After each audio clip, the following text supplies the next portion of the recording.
Right, hello everyone. How's everybody doing? Right, I'm back to stripping engines down. I haven't figured another project yet, but I found this engine on for sale fairly cheap. Rover V8. It's out of a 86 onwards Range Rover. It was EFI, which all the EFI stuff's down there. Don't use that. It was an automatic, which it will stay an automatic, but I won't be using that torque converter. If I do it, I want to put the ZF4 HP 22 gearbox on, same as when I did my Ute. So a few things to pick up. I've got the gearbox sorted. Anyway, engine's had a good clean. It was very black, typical of these. People never seem to change their bloody oil, but the bores are perfect, everything's fine, all the pistons, everything's fine, crank's fine, just needs a new bearing kit basically. Heads are brilliant, nothing wrong with those at all. I've straight edged them, there's no dishing, there's no warping, nothing, so that's good. Nothing wrong with the rockers at all, they're all perfect. Got a new water pump already. So all I've got to do, the planet, I've got to buy all the stuff for it yet, new camshaft and all the rings and all that sort of stuff, main bearings, usual stuff. But I got a spare from when I bought long ago. I had an engine from Birmingham, which was a complete and utter shed, which is actually the table. I've got a V8 table out the front there, and that's what it was. I've got a spare intake manifold. So what I'm going to do now is cut this off. This is where normally the two carbs would go, either SUs or Strongbergs or whatever they have on them. But I'm going to cut this off, and I think you've seen all of it in previous videos of what I've done. This will get cut off and machined, and then a block of aluminium will either be welded on or bolted on. The water jacket that would normally come up in here, I weld all that out before I put a plate on it and separate the two ports. So when the new carburetor goes on, normally a twin Weber 38, they work brilliant on these engines. Nothing wrong with them at all, so that's what I will probably put on it again. So this is how it's done anyway. This will get cut off. I'll use a saw first of all to get basically as far through as I can, and then there's a little bit left that'll get hacksawed off, and then I come back here with the machine it dead flat, and whatever I've got to do. That we don't use. Those little bolts in there broke off anyway, so but what I'll probably do is put a thread on there and just make a plug for it. That's the water temperature port.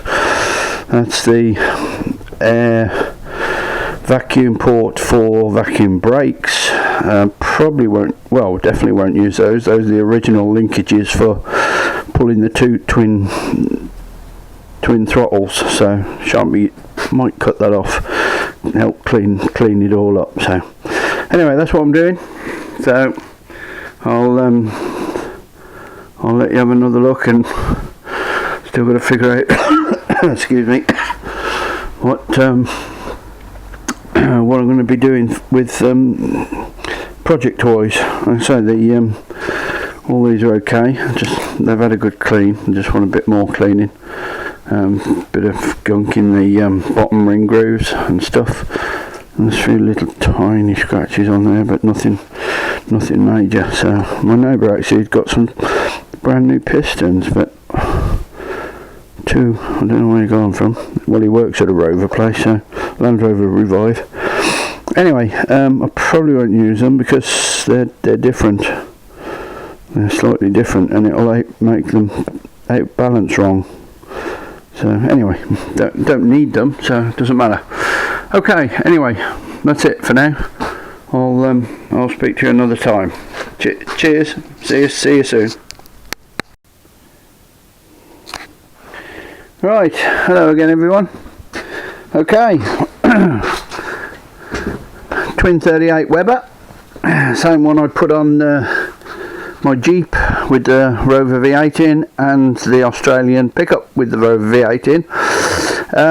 Cut the top off, made a block of aluminium to bolt to the intake manifold, couldn't remember what it was bloody called, and then another small one which bolts down to that block, and the carb sits on it, so it and it's a true twin passage. The passages aren't joined, so but yeah, there you go, all done, all working. Don't know if you can see down there. Let me get a torch. You might be able to see down there. Have I got a torch? Torch.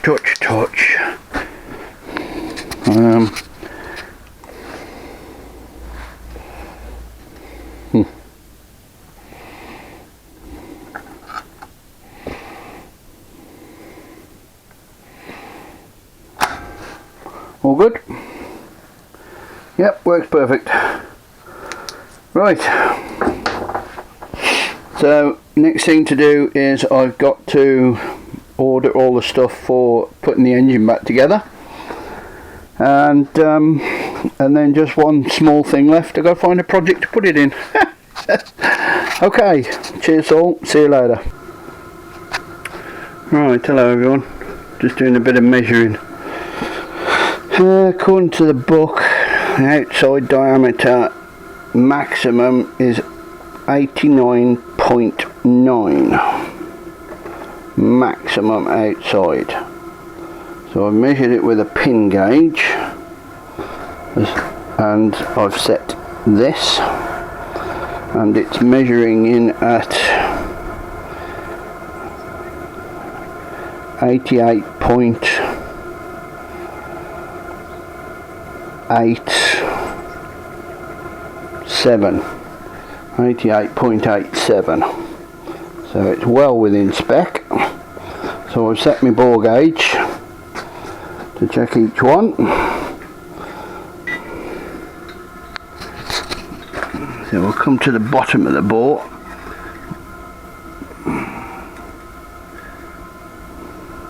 And that's absolutely spot on.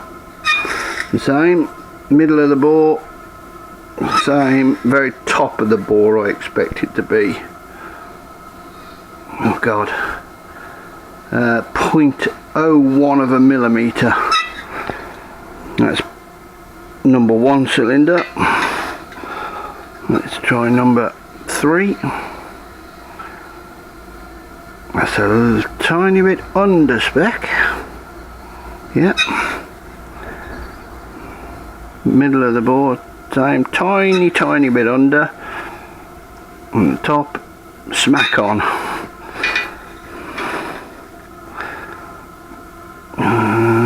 Again, tiny bit under, middle, tiny bit under, very top. Nat's P over. Spot on. Tiny bit under. Over, I mean, under. Spot on there. Right. There's the bottom of the bore. Wrong side here, aren't I? Let me just switch hands. Switch hands. Bottom of the bore. Right, where are we?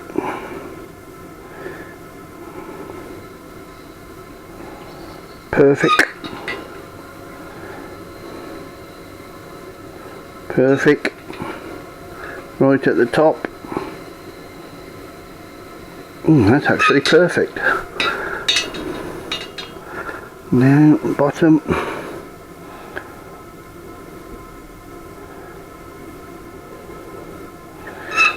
And that's tiny bit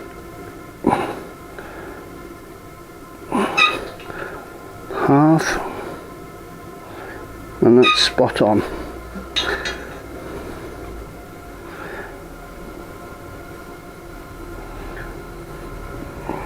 There you go, can you see that?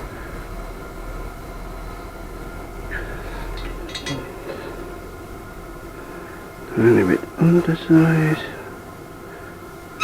Spot on, top of the, and spot on the top of that one. This is number 8. Bottom of the ball. Perfect. Middle of the ball. Perfect. Top of the ball. Tiny.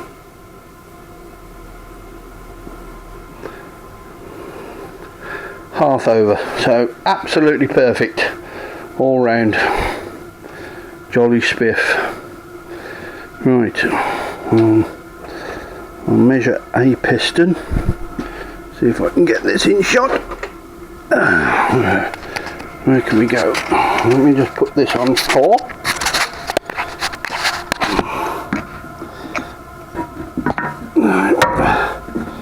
One of the pistons supposed to be.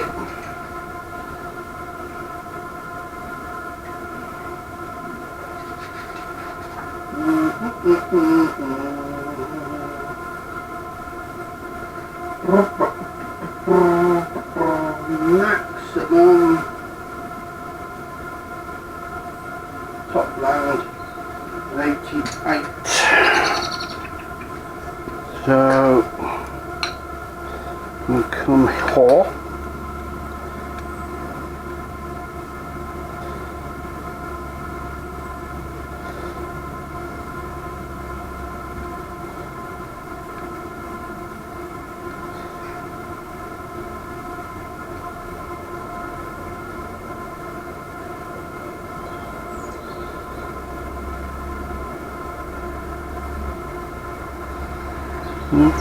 There we go.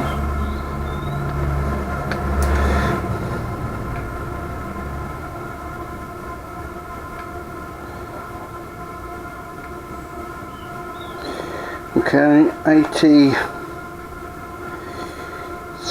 7, 8, 80, 88.07.